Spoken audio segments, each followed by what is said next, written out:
Uma das melhores séries dos últimos anos está voltando para sua segunda temporada. Ruptura da Apple TV Plus volta com seu primeiro episódio no dia 17 de janeiro e eu tenho certeza que boa parte de vocês não se lembra de todos os detalhes da primeira temporada, tendo em vista que, além de ter sido lançada há quase 3 anos, tem tanta coisa que acontece que fica difícil lembrar tudo que rolou. Então, bora para um dos vários vídeos que teremos por aqui sobre Ruptura.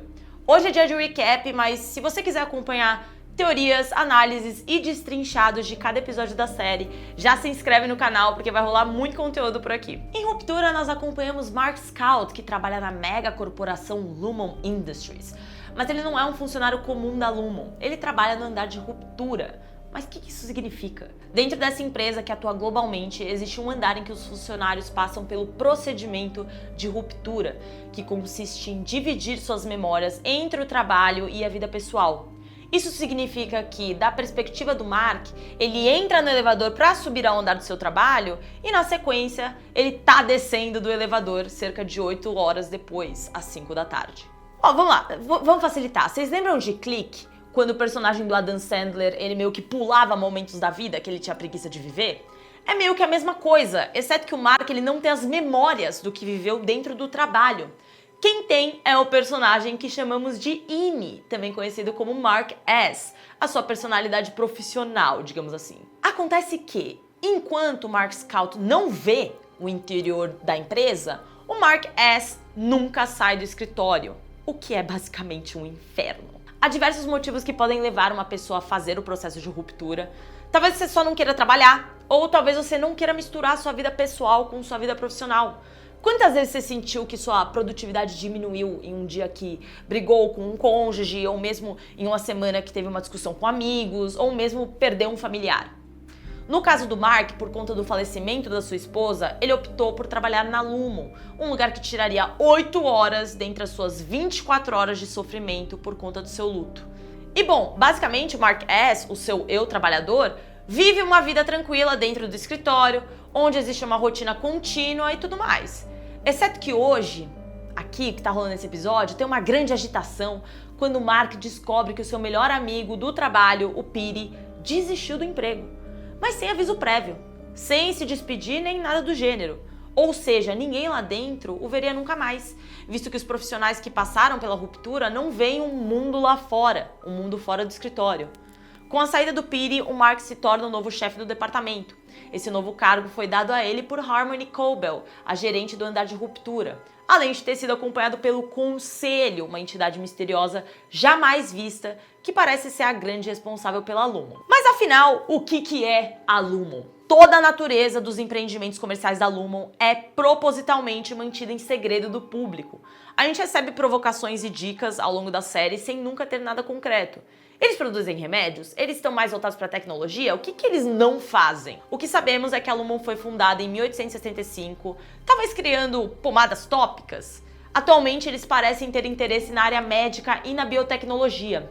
Em algum momento durante os últimos 20, 30 anos, eles produziram um protótipo para tecnologia de ruptura. Desde então, eles vêm tentando introduzi-la aos poucos no mundo comercial, permitindo que outras organizações licenciem e adotem a tecnologia para uso privado e fazendo lobby junto do governo para políticas de regulamentação flexíveis. Bom, voltando ao resumo. Mark S foi promovido e seu primeiro trabalho é treinar a substituta de Pete, uma nova garota. E digamos que a sua primeira experiência não foi das melhores. A iniciação de Halle R, a nova funcionária, é aterrorizante e desorientadora. A Halle acorda em uma mesa de conferências sem nenhuma lembrança de quem é, enquanto Mark lê o roteiro corporativo da empresa. Obviamente a mulher começa a ficar atordoada por não ter lembranças e tenta escapar. Mas no final das contas, você não precisa escapar da Lumon. Você trabalha lá por livre e espontânea vontade. Dessa forma, cada vez que ela tenta sair, ela acaba voltando para o escritório. Basicamente, a Halle R de fora insistindo em retornar ao escritório. Nisso, a Halle R de dentro, a Ine, acaba assistindo a um vídeo da sua Auri, a Halle R de fora, informando que quer passar pelo processo de ruptura e trabalhar na Lumon por livre e espontânea vontade. Então, apesar de ser uma rebelde, existe uma parte da Halle que definitivamente gostaria de estar lá. Acontece que ao passar pelo processo de ruptura, essa parte não existe mais, a partir do momento que ela pisa na Lumon, o que dificulta um pouco as coisas. Bom, Halle e Mark não estão sozinhos. O seu supervisor direto é o Sr. Milchick, que curiosamente não passa pelo processo de ruptura. Ele serve basicamente como uma babá e tá lá para comemorar a chegada da Halle. No seu primeiro dia, eles recebem a super emocionante festinha de recepção, na qual tem o delicioso petisco de melão e algumas atividades divertidas de formação de equipe, mas a Halle ela não engaja muito na causa. Inclusive, ela tá desesperada para ir embora, então ela acaba apelando para tentar dialogar com a sua Auri. Ela escreve uma nota dizendo que deseja desistir, mas ao entrar no elevador com a notinha, os sensores do elevador identificam a tentativa de contato. Eles têm um sistema rigoroso de segurança que impede que notas escritas sejam levadas para fora do escritório. Ué, Gil, mas ela não pode se demitir? Claro que pode. Ela pode fazer um pedido de demissão pelos canais apropriados, mas essa demissão ela precisa ser aprovada pela sua Auri. E adivinhem, a maioria dos Audis não aprova essa decisão. Mas todo mundo quer pedir demissão? Por que geral não se une e se revolta? Não, gente. Na verdade, tem muita gente satisfeita com a Lumon e com as suas realidades. E nisso a gente conhece o time que trabalha com Mark S., o Dylan, que vive pelas vantagens bobas, como a misteriosa festa do Waffle. Já o Irving, o seu colega de trabalho mais velho, ele tem uma reverência religiosa pelo que está por vir e pelo fundador e primeiro CEO da empresa, que é o Keir Egan. Ele sempre tenta manter uma atitude positiva e assume que o trabalho que eles estão fazendo é importante. Mas afinal, o que eles estão fazendo? O departamento deles é o refinamento de macrodados e eles estão apenas classificando números aleatórios e ininteligíveis. Mas quando você olha para os grupos selvagens de números, eles evocam emoções diferentes, como os números do grupo 1, que são assustadores. Parece ridículo até você ver por si mesmo. Tá claramente criptografado de alguma forma, mas eles não têm 100% de certeza do que tá rolando, exceto pelo Dylan, que pensa que ele tá limpando o mar de enguias assassinas. Bom, essa é a vida dessa galera dentro do escritório, mas e fora dele? A vida externa de Mark não é tão emocionante. A sua esposa morreu em um acidente de carro alguns anos atrás e ele tá bem deprimido. Ele tem uma irmã que tá grávida e um cunhado que tem uma vibe pseudo-intelectual hilariante, mas meio insuportável. Tudo parece normal até ele receber a visita do seu amigo do trabalho, o Piri. Lembra aquele que eu mencionei no começo do vídeo? Pois é, mas ele se encontra com o Mark fora do escritório, que significa que ele não reconhece o grande amigo, mas Piri o reconhece. E como? Ele passou por um processo chamado reintegração para desfazer a ruptura. Então ele se lembra do amigo do escritório e de muitas outras coisas. E pelo visto tem algo muito errado com a Lumon. Ele deixa ao amigo uma carta com o endereço e Mark volta para casa. Nisso, ele dá boa noite à sua querida vizinha, a senhora Selvig, que, plot twist, é sua chefe, a senhora Cobel. E obviamente ele não sabe disso porque, como bem sabemos, tudo que rola dentro do escritório fica dentro do escritório. Mas o que a gente sabe é que a mulher tem um ar suspeito. O Mark, intrigado com o endereço que recebe do seu suposto amigo Piri, acaba alegando que tá doente e não vai poder ir ao escritório. Dessa forma, ele vai até o endereço. Lá ele encontra a Piri e eles conversam sobre a Lumon. Ele também descobre que o Piri ele possui a doença da reintegração, que aparentemente afeta o seu cérebro e é mortal. Em outra oportunidade, o Mark diz que não quer passar pelo procedimento de reintegração. E não por medo da doença, mas porque simplesmente o peso da dor da sua perda era grande demais para ele ter que lidar durante as 24 horas do dia. Era um alívio para ele passar horas sem pensar nisso, mesmo que em outra versão de si mesmo. Na manhã seguinte, quando o Mark vai ao trabalho, a querida da vizinha, a Miss Selvig Cobel, eu vou chamar ela assim, visto que também é a chefona do andar de ruptura, invade a casa do Mark. Basicamente, mais um indício de que ela é esquisitaça e aparentemente tem uma obsessão pelo homem. Piri, que tava lá na casa, ele tem que se esconder pra não ser visto pela mulher e ela não faz muitos movimentos drásticos não, a não ser abrir uma caixa de itens da mulher do Mark, a Gemma, e retirar uma vela de lá. Ela também acabou pegando um livro vibes autoajuda que o cunhado do Mark escreveu e havia enviado para ele. Enquanto isso, na Lumon, nós conhecemos a Miss Casey, um tipo de psicóloga que fica numa sala de descompressão chamada Wellness. A Miss Casey é a responsável por checar se todos os funcionários estão com um procedimento de ruptura em dia e se o bloqueio de memória continua intacto. Também temos uma reviravolta quando Halle, ao descobrir que seu pedido de demissão foi negado, se revolta contra a Lumon. Ela percebe que as chances de sair de lá são ínfimas e acaba tentando sair à força. Ela é capturada pelos seguranças e levada para break room, que numa tradução literal seria a sala de descanso. Uma sala em que os mal-criados são levados e lá eles... Bom, a gente não sabe direito o que rola lá dentro. Mas a Hailey, no caso, é forçada a ler um pedido de desculpas estranhamente religioso repetidas vezes. Milhares de vezes. Até que ela esteja falando sério. Mas não se enganem, tá? Ela não tá contente e nem arrependida. Ela tá mais furiosa do que nunca. Ainda na Lumon, conhecemos o personagem de Christopher Walken, o Burt, que é um dos funcionários da área de ótica e design. Ele convida nossos amigos refinadores para conhecer sua área de trabalho, momento qual o Dylan, ele reage de uma forma bem esquisita, afirmando que não confia na galera de ótica e design. Ah, porque rolou uma treta entre as áreas do escritório e tal. Por outro lado, o Irving, ele adora a ideia e resolve ir lá visitar. No caminho da volta, ele vê um livro esquisito em uma das salas de reunião. O livro do cunhado do Mark, que foi pego pela Cobell. Ele chama seus amigos lá e Mark se surpreende ao abrir o livro e se deparar com uma dedicatória para ele. Por conta disso, ele decide ficar com o livro. Enquanto isso, vocês lembram que eu falei que a Hailey estava mais furiosa do que nunca? Pois é, ela vai até a sala da Cobell e ameaça cortar os seus próprios dedos se ela não receber uma câmera para mandar uma mensagem gravada para sua Alt.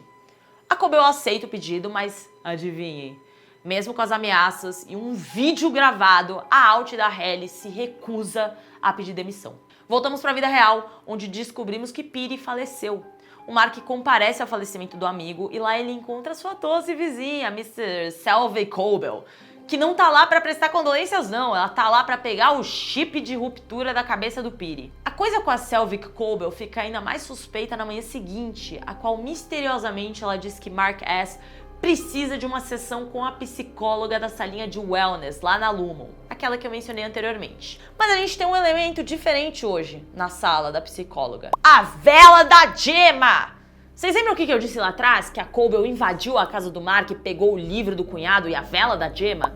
Bom, o livro ele já foi encontrado, né? E agora foi o momento dele se deparar com a vela aromática que a Cobell pegou. Mas obviamente, em sendo um Winnie, ele não lembra dos elementos de sua vida lá fora. Mas essa manobra da Cobell é muito suspeita. Parece que ela quer fazer com que o Mark se lembre das coisas. Mas por que o Mark? Por que essa clara obsessão com o cara? Enfim, para piorar a situação, a Hailey, desesperada com toda a situação em que ela se encontra, ela tenta cometer suicídio e se enforca no elevador da empresa. Ela acaba sendo resgatada antes de falecer e o Mark é informado pela Cobell que a colega foi enviada a um hospital e retornará dias depois. Finalizando mais um expediente, o Mark sai da Lumon e se depara com seu celular repleto de mensagens de voz do seu cunhado. A sua irmã tá dando à luz. Ele vai encontrá-la e acaba conversando com seu cunhado que vira e fala: "Oi cunhado, e aí, recebeu meu livro que eu te enviei com tanto carinho? O que você achou? Cadê o feedback?" E o Mark tipo: "Eu não recebi livro nenhum." Justamente porque a querida Selvig Cobell pegou esse livro e deu pro Mark versão INI. Voltando para Lumon, a Hailey retorna para o escritório e é amparada por Mark, enquanto a Cobell envia a Miss Casey, né, a psicóloga, para monitorar a funcionária e alarmar caso, sei lá, ela apresentasse mais algum indício de que pretendia cometer suicídio. Enquanto isso, uma coisa bem bizarra acontece. Lá na área de ótica e design, tem inúmeras gravuras realistas reproduzindo Kira, paisagens e mais algumas outras coisas. Até aí, beleza. Em um determinado momento do episódio, o Irving ele vai até a copiadora e acaba pegando uma gravura que foi impressa lá, tipo, acidentalmente. Sendo uma gravura, a gente assume que foi provavelmente feita pela galera de ótica e design. Mas essa não era uma gravura realista qualquer. Ela mostrava funcionários da Lumon praticamente se matando, entrando numa verdadeira guerra. Mais especificamente, os funcionários da área de refinamento de dados contra os funcionários da área de ótica e design. Não é à toa que o Dylan falava que tem medo deles, né? O Miltic chega coincidentemente na mesma hora nessa copiadora e informa o Irving: "Ai meu Deus, desculpa, essa gravura foi enviada acidentalmente", e que ele não precisava se preocupar, era apenas uma gravura que foi impressa como uma piada para Cobell. O Irving confronta ele e diz que esse é um retrato do golpe de ótica e design, o suposto movimento que a área fez contra a equipe de refinamento de dados em algum momento da empresa. Mas o Miltic muda de assunto, diz que isso é balela e que nenhum tipo de revolta dessa forma aconteceria dentro da empresa. Obviamente o Irving fofoca com o Dylan sobre isso e eles começam a conspirar. Afinal, o que levaria um departamento a se voltar contra outro?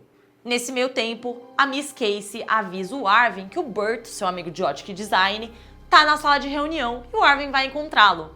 Mas o Dylan fica revoltado com esse encontro e impede que ele aconteça. Ele prende o Burt na sala de reunião e afirma que ele quer matar todo mundo da área de refinamento de macrodados. Fato que ficou ainda mais na cabeça do Dylan depois de todo esse rolo que rolou da gravura impressa. O Burt diz que os caras estão viajando e pedem para que eles o soltem, para que ele possa levá-los até a área de ótica e design. Assim eles podem conhecer a equipe e ver que eles não são assassinos sanguinários. Enquanto isso, Mark e Hallie decidem dar uma volta pelos corredores do escritório e Mark conta a Hallie o seu plano de mapear essa área do escritório, esse andar. Ela decide acompanhá-lo nessa jornada e eles acabam se deparando com algumas coisas bem esquisitas, tipo uma sala com carneirinhos.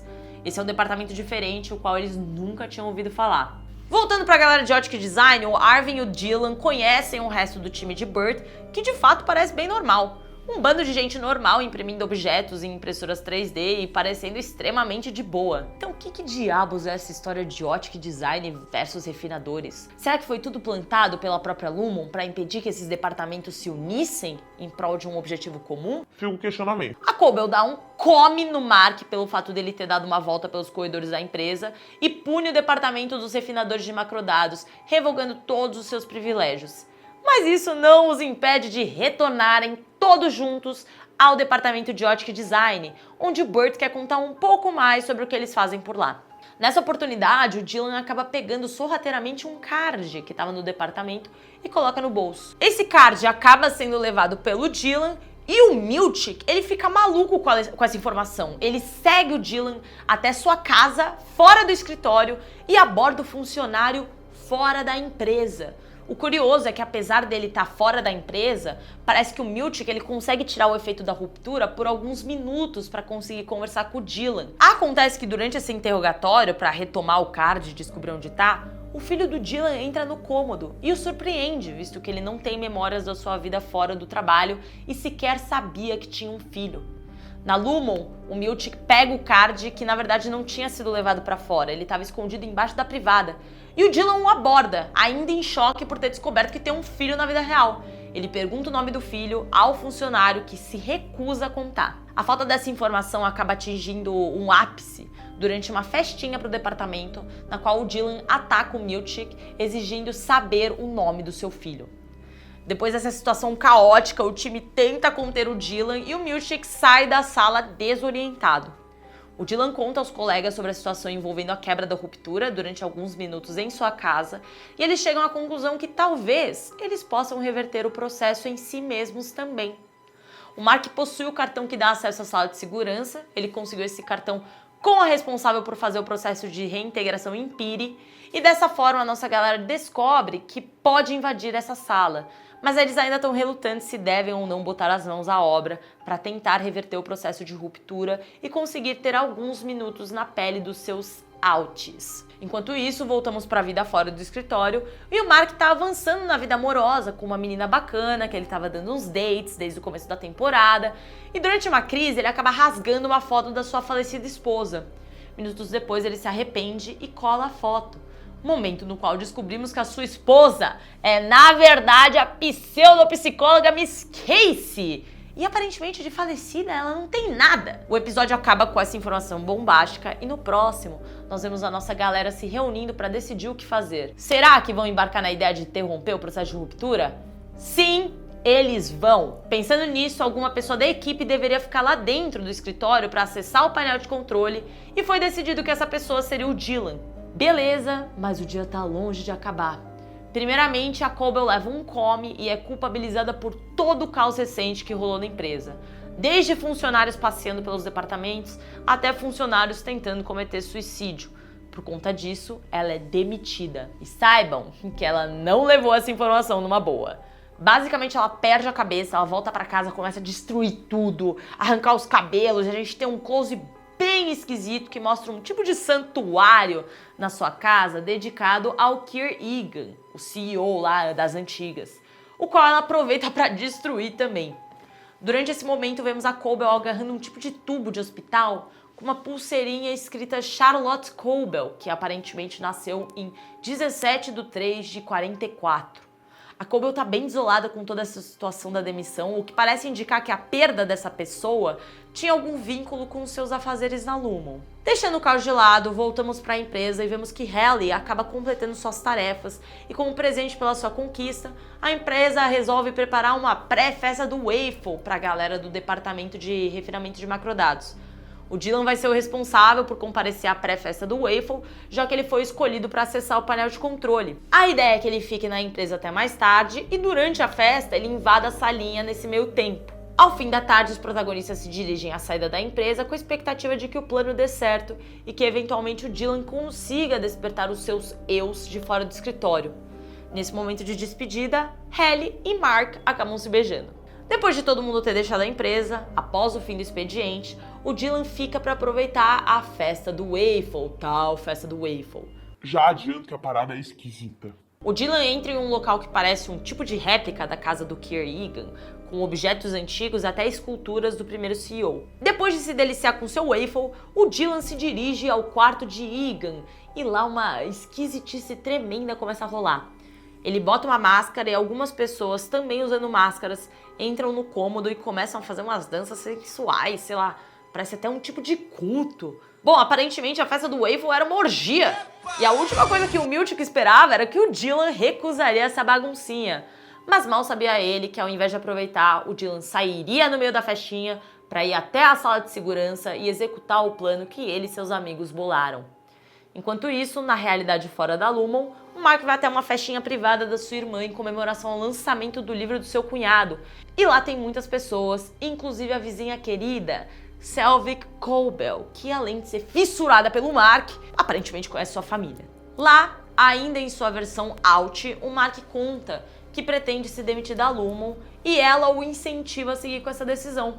Entendam, ela não tá em bons termos com a Lumon, porque basicamente, como eu disse anteriormente, a sua supervisão gerou muito caos, incluindo funcionários passeando por outros departamentos, furto de cartões e tentativas de suicídio. Então, visto que foi demitida, faz sentido ela incentivar o Mark a se afastar também. Tudo parece tranquilo quando, BAM! Vemos que o Dylan consegue entrar na sala de segurança e tá botando em prática o plano de inibir a ruptura de seus colegas. Assim que o processo de ruptura é inibido, os Inis tomam consciência dentro dos corpos de seus respectivos outs. Mark tá numa pequena festa, como eu disse, em que ele descobre que o autor de um de seus livros favoritos, o qual ele encontrou na sala de reunião do escritório, é do seu cunhado. Já o Arvin descobre que é pintor, mas percebe que vem pintando a mesma coisa repetidamente, meio que um corredor escuro assustador. Ele também abre um baú, no qual encontra vários jornais com notícias sobre a Lumon e um mapa que indica onde fica a casa do Burt. Ele vai até lá e descobre que o Burt tem um cônjuge fora do escritório, o que o deixa meio chateado, visto que ele nutriu sentimentos pelo colega.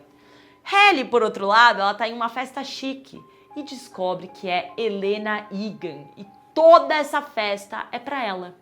Sim, ela tá trabalhando na Lumon e é a garota propaganda em prol do processo de ruptura. Por ser um procedimento que basicamente prende uma personalidade dentro do ambiente de trabalho, é claro que muitas pessoas questionam a ética por trás dessa escolha e por trás desse procedimento, condenando também aqueles que optam por fazê-lo. A própria Halle de dentro da Lumon seria uma dessas pessoas. Acontece que a Halle de fora é a garota propaganda da parada e a sua Ine fica chocada. Ela conhece brevemente seu pai, o atual CEO, e percebe que eles estão realmente tentando validar cada vez mais o processo de ruptura globalmente. Voltamos pro Mark, onde a treta vai rolar solta. Basicamente ele tá na festa, como eu disse, mas ele não reconhece absolutamente ninguém, nem a sua própria irmã, a não ser por uma pessoinha, a Cobel. Ele percebe que sua chefe tá lá e acaba a chamando pelo nome que ela adotou pra Lumon, Cobel, exceto que o seu nome lá fora é Selvig. Ela nota esse erro e sai correndo da festa para alertar Miltic que deu alguma coisa errado com o processo de ruptura. Além de avisar Miltic, ela se direciona para a festa em que a Halle tá, porque saca que se o Mark teve seu procedimento interrompido, muito provavelmente a Halle também. Ela entra na festa e vai falar diretamente com a Halle, que tá se preparando para dar um discurso na frente de todos os convidados. Enquanto isso, na festinha privada, o Mark conversa com a irmã e conta pra ela sobre a verdadeira identidade da Selvig. Na verdade, ela trabalha com ele na Lumon e é chamada de Cobel. Além disso, ele acaba encontrando uma foto do seu casamento, identificando a Miss Casey, a psicóloga na foto. O Mark corre para contar à sua irmã que a sua mulher ainda está viva, enquanto a Halle sobe no palco para dar um discurso sobre como os funcionários da Lumon são praticamente escravizados. Nesse meio tempo, Milchick consegue entrar na sala de segurança e empurra o Dylan. Ele consegue fazer com que o procedimento de ruptura volte aos protagonistas, mas não sem o estrago de Halle ser feito. Ela basicamente conta a todos durante a festa de comemoração da ruptura que a ruptura é uma bosta. Todos as que criticam deveriam continuar criticando, visto que os funcionários são basicamente prisioneiros. A temporada termina com esse gancho absurdo em que a gente ficou quase 3 anos esperando para obtermos respostas. E agora, na sexta-feira, finalmente teremos o primeiro episódio da segunda temporada, que pode responder pelo menos algumas das nossas inúmeras perguntas. Se você gostou desse recap, se inscreve no canal porque teremos muitos vídeos de ruptura por aqui. Análises, teorias destrinchados e tudo mais que tivermos direito de extrair dessa série maravilhosa que se tornou uma das minhas favoritas. A gente se vê nos próximos vídeos.